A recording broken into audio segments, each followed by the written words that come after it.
tá presa na gaiola. Seu perereca. Obrigado. Na língua italiana. Grazie, grazie, tantissime grazie. Atenção, senhores pais. Terminou o horário livre. John Lennon, um dos Beatles, morreu assassinado. A festa vai continuar.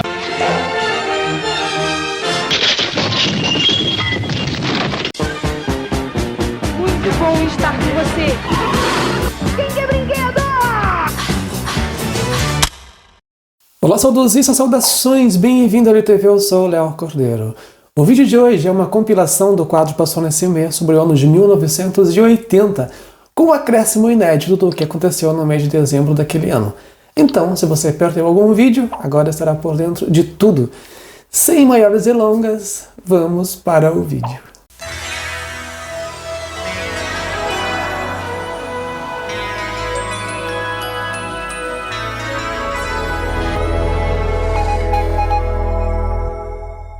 Para a agricultura brasileira, os anos 70 foram os anos da soja, um produto praticamente desconhecido até 1950. No dia 6 de janeiro de 1980, estreou na TV Globo o Globo Rural, um telejornal rural das manhãs de domingo, que se tornou um clássico da nossa TV. Com a apresentação de Carlos Nascimento, o objetivo era apresentar notícias que interessavam ao agricultor, como informações do agronegócio, eventos sobre agropecuária, receitas e dicas de tratamento de espécies animais e vegetais também, entre outras coisas mais, tudo relacionado ao campo. Como não apostavam muito no sucesso do Globo Rural, o programa era chamado Mandioca News nos bastidores da emissora. Não tinha nenhum estúdio adequado para as gravações, e a equipe gravava na madrugada de sexta-feira para sábado, quando vagava um espaço na emissora de São Paulo. No entanto, em agosto do mesmo ano, a duração de 30 minutos já foi duplicada para 60 minutos. E com o sucesso jornalístico, foi criada em 1985 a revista Globo Rural. No dia 9 de outubro de 2000, o programa passou a ser apresentado diariamente às 6h30 da manhã e se manteve no ar de segunda a sexta-feira até 2014, quando voltou a ser exibido semanalmente. Dentre os vários apresentadores que passaram pela bancada do Globo Rural, até William Bonner já fez parte. Ele apresentou por alguns meses, em 1988, quando apresentava o SPTV.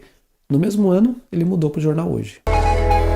No dia 21 de janeiro de 1980, estreou a novela Olhai os Livros do Campo na TV Globo, no horário das 18 horas. Foi escrita por Geraldo Vietri e Wilson Rocha, baseada no romance de mesmo título de Érico Veríssimo. A direção foi de Erval Rossano e contou com as atuações de Nívia Maria, Cláudio Marzo, Thaís de Andrade, Jardel Filho, Neuza Amaral, Sérgio Brito, Jonas Bloch e Sônia Regina nos papéis principais. Embora a história seja ambientada no Rio Grande do Sul, as cenas externas da novela foram rodadas no Rio de Janeiro, utilizando as cidades de Petrópolis e Niterói, e os bairros cariocas de Santa Teresa e Alto da Boa Vista como cenário.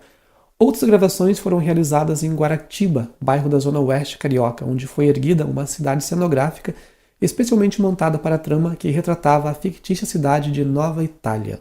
Foi o único trabalho de Geraldo Vietri na TV Globo. Ele era autor da Rede Tupi, onde escreveu várias telenovelas de grande sucesso e levou consigo para a Globo a atriz Nair Belo, entre outros atores que integravam o casting da Tupi. Mas pouco tempo após o início da novela, se desentendeu com o diretor Erval Rossano, que descartava algumas cenas e trocava de ordem outras, sem aviso prévio. Vietri era responsável por dirigir os seus próprios folhetins lá na Tupi, cada vez que ele escrevia uma novela. E não gostou das interferências que sofria e passou então a enviar somente cenas para o diretor. Não necessariamente capítulos prontos, eram cenas. E ele acabou sendo dispensado pela emissora alguns dias antes do término da trama, que foi finalizada por Wilson Rocha. Na verdade, a ideia original era ter 120 capítulos, mas terminou com 108, ou seja, o fim da novela foi adiantado depois que o cara foi demitido. Olhai os Livros do Campo teve um álbum musical da trilha sonora, e apesar dos conflitos na produção, quando foi exibido em Portugal, em 1982, foi líder de audiência no país. Aliás, se bem me lembro, você já tinha marcado uma visita minha à sua casa. O senhor está se sentindo bem? A visão do sangue não me faz bem. No dia 28, estreou a novela Drácula, uma história de amor, na Rede Tupi. Foi escrita por Rubens Evaldo Filho, sob direção de Atílio Ricó, e contou com as atuações de Rubens de Falco, Bruna Lombardi, Carlos Alberto Richelli, Paulo Goulart, Edson Celulari, Cláudia Alencar, Flávio Galvão, Elias Glazer e Matheus Carriere, entre outras estrelas da época. Então, meus caros, muito antes de Mutantes, O Beijo do Vampiro e Vamp, já tinha sido produzida uma novela com vampiros lá no comecinho da década de 1980. A ideia de escrever sobre o Conde Drácula partiu do diretor Walter Avancini, após ele assistir um musical na Broadway, nos Estados Unidos. E o autor escolhido foi Rubens Evald Filho, que tinha conseguido um grande sucesso com a novela Éramos Seis. Ele escreveu a 4ª adaptação de Éramos Seis em 1977. Depois disso teve a versão de Silvio de Abreu, lá no SBT, em 1994. E então, em 2019, na Globo também. No entanto, em 1980, a Tupi já estava passando por muitos problemas e o diretor foi demitido antes da novela estrear, porque ele liderou uma greve contra o não pagamento dos salários da equipe, paralisando as gravações da novela.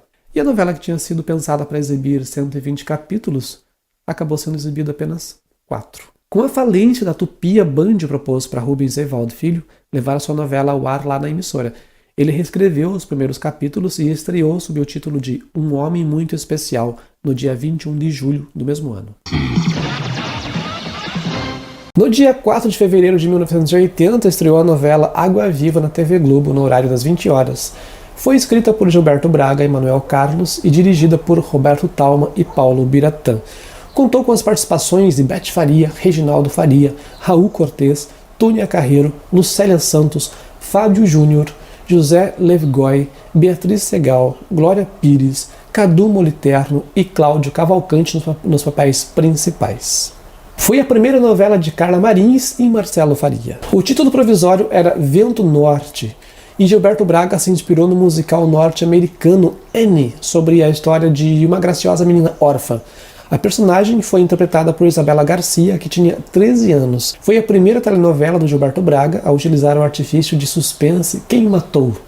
Na história, o personagem Miguel, interpretado por Raul Cortez, foi assassinado no capítulo de 17 de julho. Até então, essa estratégia não era muito utilizada pelas telenovelas. Poucas tinham usado esse recurso até então.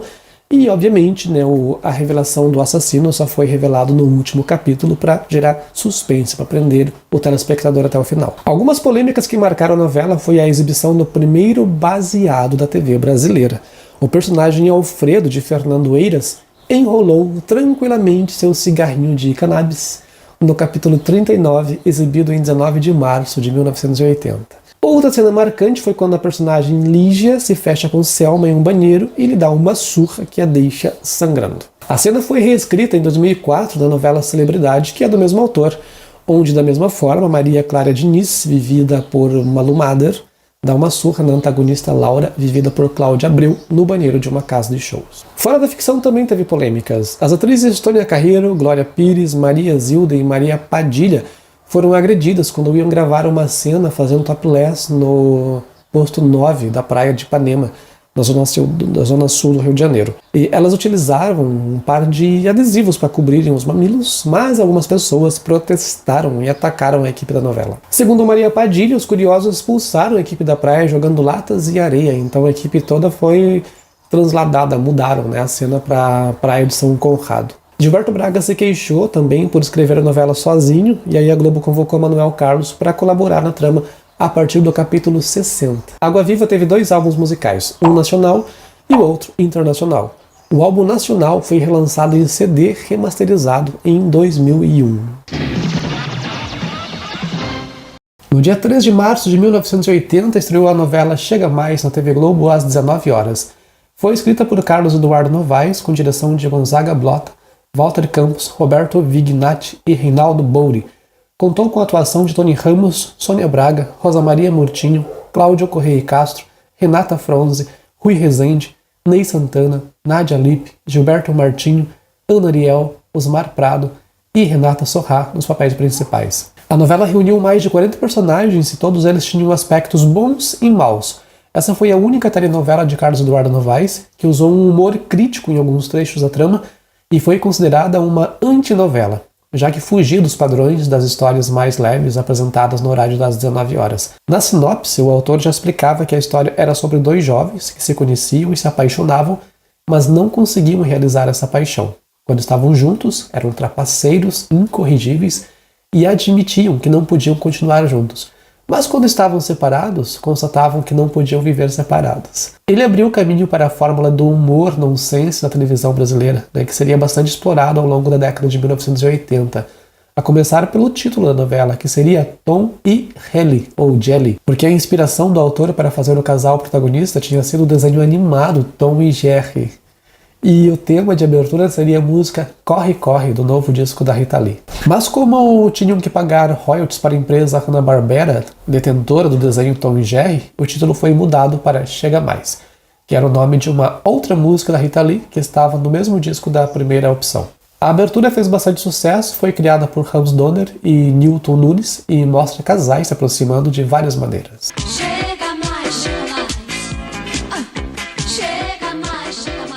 A sugestão da Globo é que o casal protagonista fosse interpretado por Tony Ramos e Elizabeth Savala, que tinham feito muito sucesso em O Astro e em Pai Herói.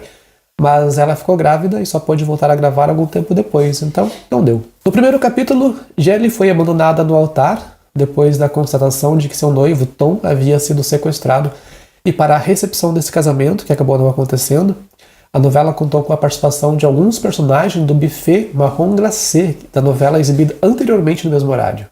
Foi a última novela de Sônia Braga, antes de se mudar para os Estados Unidos. Ela só voltou a atuar em novelas no Brasil 19 anos depois, em Força de um Desejo, em 1999, onde fez uma participação nos primeiros capítulos da trama. Depois ela participou também em Páginas da Vida, em 2006. Foi também a última novela do ator Luiz Orione, que faleceu 6 dias depois do término da trama. A novela fez muito sucesso na Itália, em 1985, e foi a única a conquistar o maior prêmio da TV italiana, o Telegato. Chega Mais teve 3 álbuns musicais, a trilha nacional, a trilha internacional e o álbum Samba d'Amore. Panorama político, econômico e científico. Os problemas da comunidade. O esporte comentado por quem entende. No dia 7 de abril de 1980 entrou no ar o jornal Tupi no horário das 19 horas na TV Tupi, com duração de 1 hora, sob direção do jornalista Heitor Augusto e a apresentação de Antônio Casale, Fausto Rocha, Lívio Carneiro e Regiane Lima Verde. Além do noticiário internacional, tinha ampla participação das emissoras da rede na produção nacional, refletindo uma proposta do seu diretor Rubens Furtado de fazer com que a população tomasse conhecimento dos fatos de todos os estados. Esse foi o último noticiário produzido pela emissora, ainda ao ar entre 7 de abril a 16 de julho de 1980, 2 dias antes do encerramento de suas transmissões. Em 1980, os problemas financeiros da Rede Tupi se agravaram bastante, o que fez com que a emissora extinguisse as atividades do seu departamento de teledramaturgia e cancelasse várias atrações. A solução foi transmitir enlatados e reprises, mas Antônio Seabra, que tinha assumido a direção no final de 1979, assumiu a missão de continuar mantendo um padrão de qualidade elevado para que a rede comemorasse o seu aniversário de 30 anos de uma maneira digna. Essa foi a razão da criação do Jornal da Tupi. Infelizmente, a emissora não conseguiu quitar as dívidas e foi extinta naquele ano. O Jornal Tupi ficou no ar até o dia 16 de julho de 1980, 2 dias antes do encerramento das transmissões da emissora. Você vai poder debater e participar melhor do programa. Você vai gostar. Foi também no dia 7 de abril que estreou a TV Mulher na TV Globo, que revolucionou a programação matinal. Era exibido de segunda a sexta-feira e foi pioneiro ao trazer temas voltados para o público feminino, mas sem deixar de lado pautas polêmicas e inovadoras para a época. Teve direção de Newton Travesso e teve como madrinha a cantora Elis Regina, além de contar com um elenco de peso, como Eduardo Mascarenhas, Leiloca e tantos outros. A formação original do programa marcou época, com Marília Gabriela, Ney Gonçalves Dias, Ala Zerman, Fania Abramovic, Xenia Bier, Marta Suplicy e Clodovil Hernandes. Entre os apresentadores que passaram pela TV Mulher estava também o César Filho, Amália Rocha, Irene Ravache, Esther Góes e Marilu Torres. A abertura do programa mostrava uma central técnica da emissora comandada apenas por mulheres, ao som de Cor de Rosa Choque de Rita Lee. Isso não provoque, é cor de rosa choque. O momento histórico se deu quando o apresentador Ney Gonçalves Dias, empolgado durante um comentário,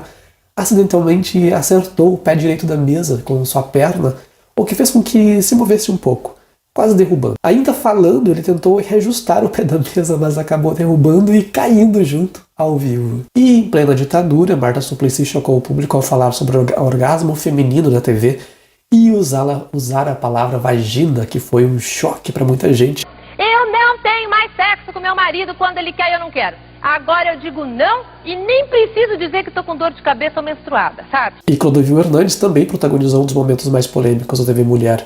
Ele abandonou o programa ao vivo em protesto contra Marília Gabriela e foi substituído por Ney Galvão, que assumiu o quadro de moda. Depois de várias reformulações, TV Mulher chegou ao fim na sexta-feira, dia 27 de junho de 1986, e na segunda-feira seguinte, dia 30, estreou o show da Xuxa, que ocupou o horário, marcando uma nova fase nas manhãs da Globo. Você foi a mulher que, sem levantar bandeiras... 30 anos depois, em 2016, o programa voltou ao ar pelo canal Viva em um reboot de 10 episódios, com a apresentação de Marília Gabriela e direção de Jorge Espírito Santo.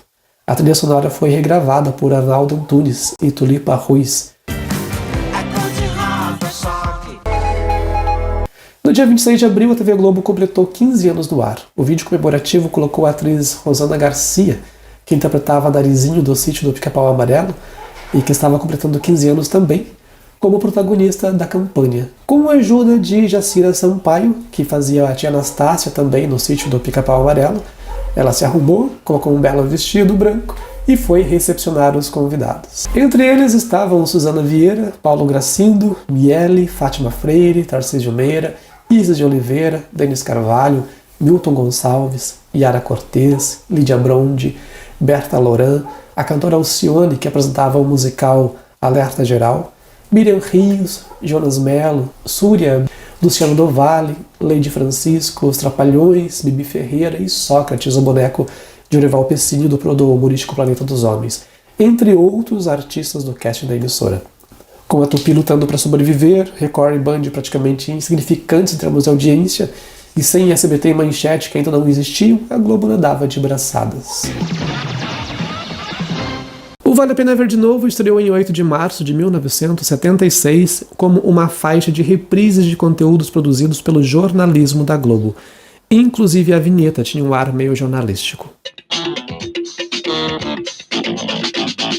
Só que nesse caso era um programa que ia ao ar em momentos esporádicos, com reprises de reportagens do Jornal Hoje, Globo Repórter, Jornal Nacional, Jornal da Globo, Jornal Amanhã e do Fantástico. E no início dos anos de 1980, a Globo começou a exibir compactos de algumas telenovelas dentro do programa TV Mulher. Mas aí no dia 5 de maio, colocou as novelas dentro do Vale a Pena Ver de Novo, que passou a ser transmitido regularmente de segunda a sexta. A vinheta foi alterada, manteve apenas a mesma música de fundo e foi a mais longeva, ficou no ar até 2 de abril de 1990. No dia 21 estreou o filme Star Wars, episódio 5, Império Contra-Ataca. O filme é ambientado 3 anos depois de Guerra nas Estrelas. O Império Galáctico, sob a liderança do vilão Darth Vader e do misterioso Imperador, busca pela aliança rebelde formada por Luke Skywalker, Han Solo, Princesa Leia e outros, enquanto Luke recebe os ensinamentos do Mestre Yoda para aprender a usar a força. Do or do not? I love you. I know. The Force is with you, Skywalker. But you are not a Jedi. O filme se tornou o mais aclamado pela crítica da saga Star Wars e hoje é amplamente considerado como um dos melhores filmes de todos os tempos. No dia 26 estreou a novela Marina na TV Globo, no horário das 6. Foi escrita por Wilson Aguiar Filho, baseada no romance Marina, de Carlos Heitor Coni e Sulema Mendes. Com direção geral de Irval Rossano, contou com Denise Dumont, Lauro Corona, Carlos Zara, Norma Blum, Oswaldo Loureiro, Hélida Lastorina, Edson Celulari e Glauci Graieb nos papéis principais. A história gira em torno de Marina, que cresce em total liberdade e em contato com a natureza. Ela dá aulas para os filhos dos pescadores e tem apenas 2 amigos, Tônio, um jovem pescador, e o cachorro Fausto. Mas ela é enviada ao Rio de Janeiro para estudar e socializar com um número mais amplo de pessoas. A novela aborda a questão do preconceito, pois Marina sofre também pela sua maneira diferente de ser. além de ter uma amiga que fez na escola que sofre racismo. Mas é nesse ambiente hostil que ela conhece o seu grande amor. A novela teve um álbum com a trilha sonora que contém apenas canções em português. No dia 23 de junho de 1980, estreou a novela Cavalo Amarelo na Band, escrita por Ivani Ribeiro, sob direção geral de Henrique Martins e direção de núcleo de Walter Avancini. Contou com Dercy Gonçalves, Diana Magalhães, Fulvio Stefanini, Rodolfo Maier, Márcia de Windsor e Maximira Figueiredo nos papéis principais. Trata-se da história de Dulcineia, uma cômica ex-vedete que vive tentando salvar seu teatro das garras do amargurado Salvador Maldonado. Mas porque eu sou um homem rico, meu Deus do céu. Tem dinheiro aí a balda, como é? O senhor tem dinheiro guardado, que a gente sempre dinheiro, que cachorro bebe água em pé com tanto dinheiro que o senhor...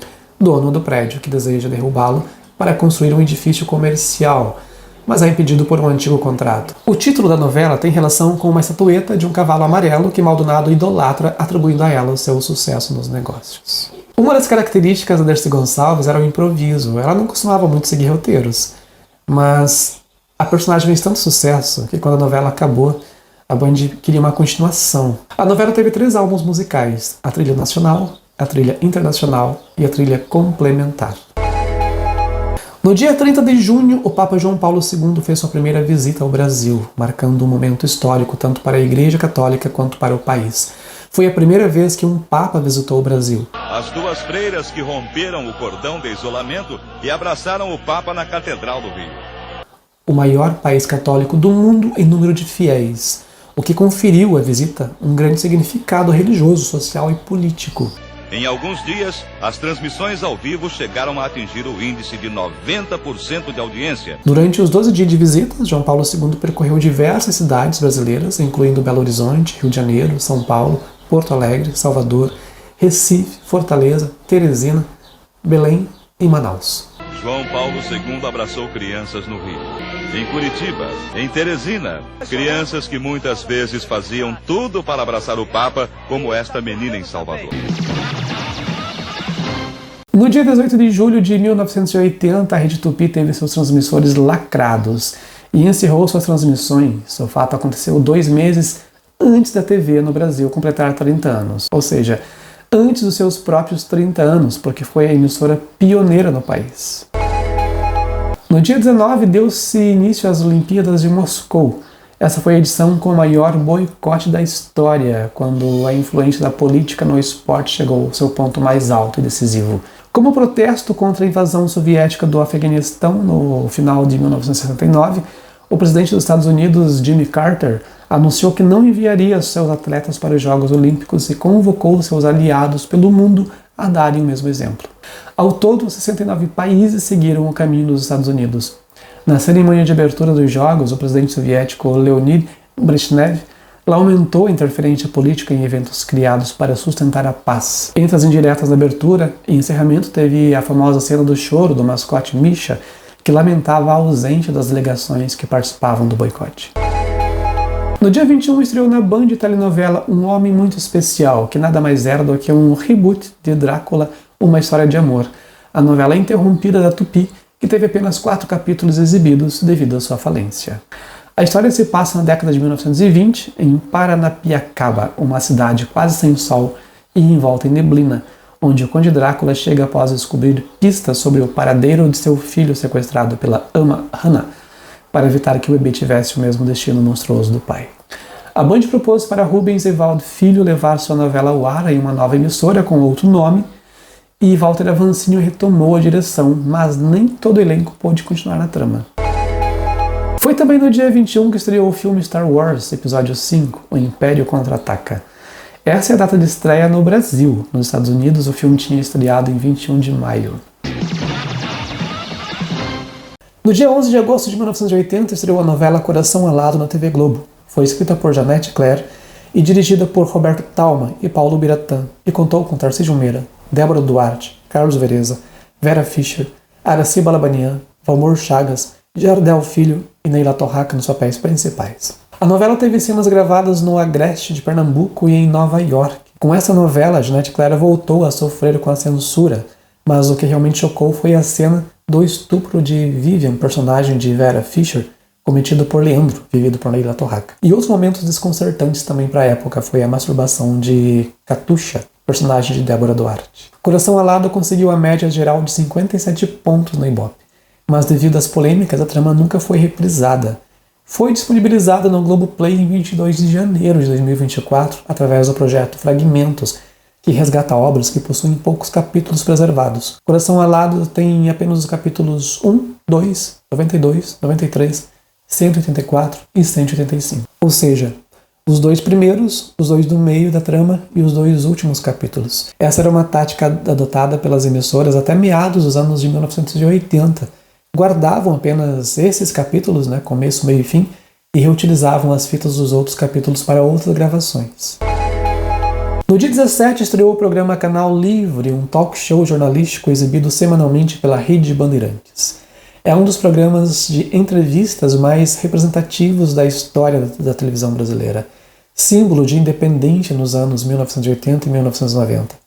Ganhou destaque desde os tempos de luta pela liberdade democrática e firmou-se como um programa de grande prestígio no Brasil e no exterior. Durante a sua existência, passaram pelo programa figuras importantes do cenário nacional e internacional, como Lula, Fernando Henrique Cardoso, José Serra, Caetano Veloso, Darcy Ribeiro, Tom Jobim, Chico Buarque, Alceu Amoroso, Lima e Daniel Ortega.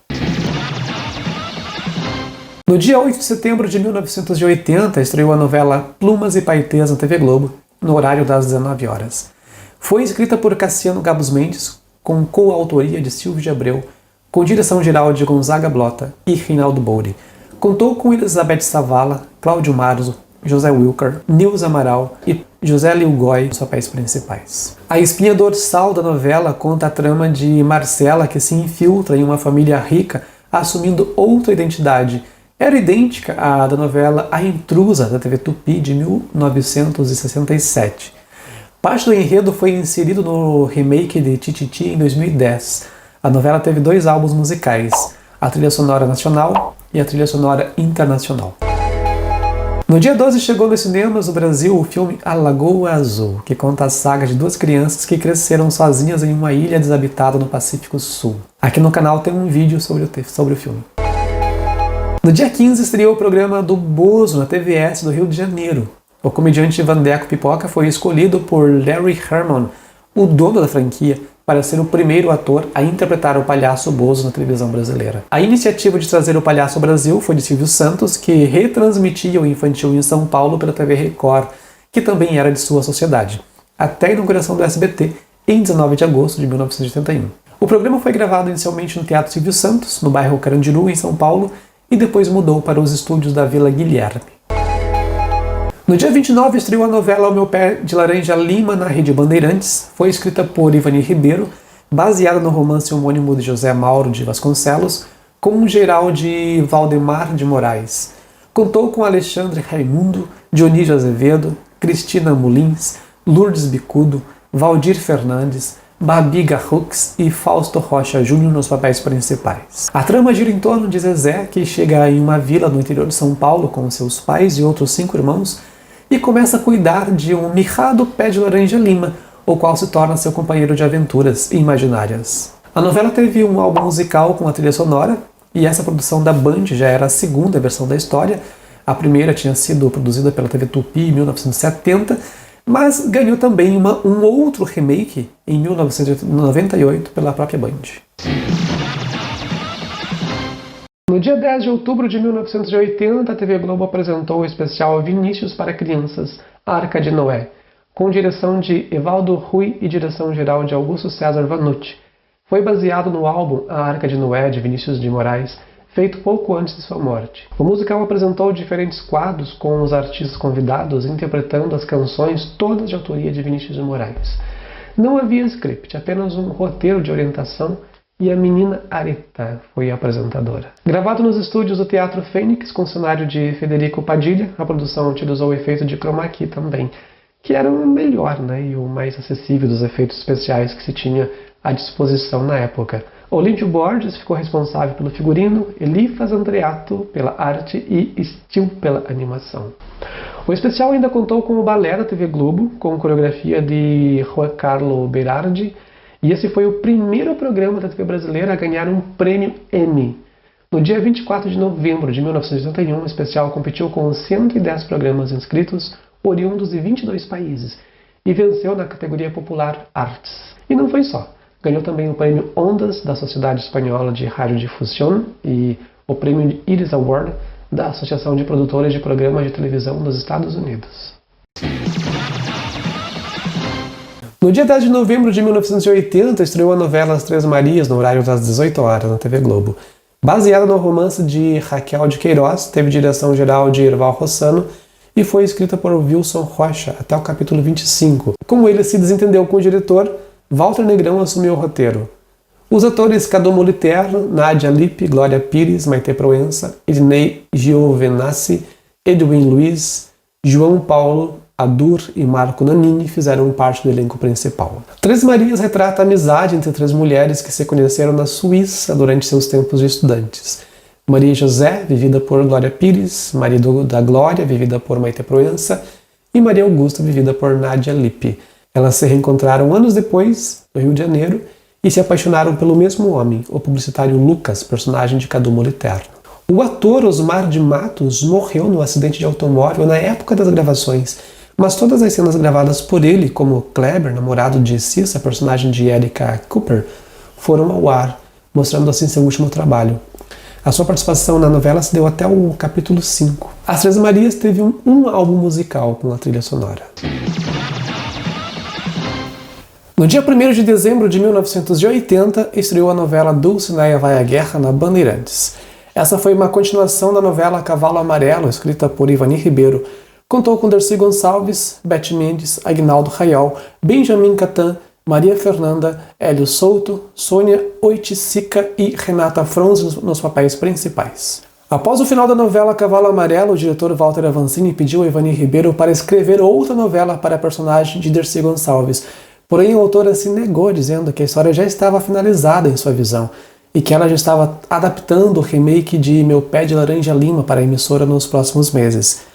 Ele resolveu fazer a si mesmo uma sequência e convocou o dramaturgo Sérgio Jockman para escrever. Apenas 4 atores do elenco de Cavalo Amarelo voltaram, além da própria Dercy. No entanto, a novela foi um grande fracasso no primeiro mês e Walter demitiu o Jockman e contratou o Jorge Andrade, que promoveu grandes mudanças desde o texto até o tema de abertura e conseguiu recuperar parte do público. Dulcinea Vai à Guerra foi a 4ª novela das 7 desde a profissionalização da dramaturgia no canal e a última também.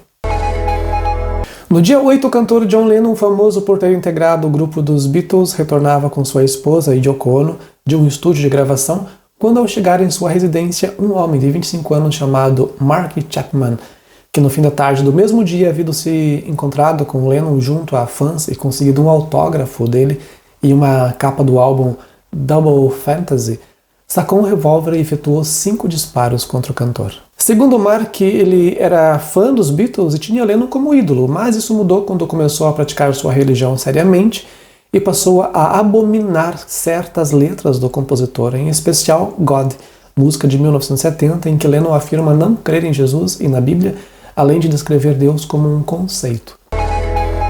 No dia 25, estreou no Brasil o filme Superman 2, cuja história gira em torno da libertação acidental de 3 criminosos kryptonianos, o General Zod, Ursa e Non, que haviam sido aprisionados na Zona Fantasma. Com poderes equivalentes aos do Superman, eles chegam à Terra e começam a dominá-la, enquanto Clark lida com seu amor por Lois Lane e até considera abandonar seus poderes para viver como humano. Este é considerado um dos filmes de super-herói mais influentes da sua época e marcou a consolidação do gênero no cinema antes da era moderna de adaptações de quadrinhos. Bem, meus queridos, a minha parte é isso. Espero que vocês tenham gostado desse vídeo. Eu fico por aqui. Nos vemos no próximo. Até lá. Um grande beijo. Tchau.